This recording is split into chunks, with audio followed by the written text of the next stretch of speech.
আসসালামু আলাইকুম রহমতুল্লাহি অবরাকাতু।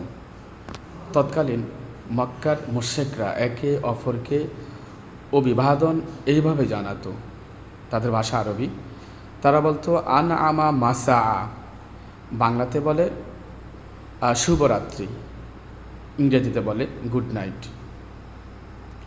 সকালবেলা যদি একে অপরের সাথে সাক্ষাৎ হতো তাহলে তারা বলতো আনা আমা সবাহা, অর্থাৎ শুভ সকাল, ইংরেজিতে বলে গুড মর্নিং। তাহলে একে অপরের সাথে সাক্ষাৎ হলে এটাও বলতো যে আনা আমাল্লাহ বিকা আইনা, যে আল্লাহ তাআলা আপনার চক্ষু শীতল করুক। এইভাবে তারা একে অপরকে অভিবাদন জানাতো। এখন আমাদের মুসলিমরাও এখন এইভাবেই একে অপরকে অভিবাদন জানাচ্ছে। তারা বলছে গুড মর্নিং, গুড ইভিনিং, বা গুড নাইট, অথবা এই যে শুভরাত্রি, শুভ সকাল, শুভ দুপুর, শুভ বিকাল, এইভাবে অভিবাদন জানায়। এটা মুসলিমদের কালচার না, এটা মুসলিমদের রীতিনীতি না। এই রীতিনীতি হচ্ছে অমুসলিমদের রীতিনীতি।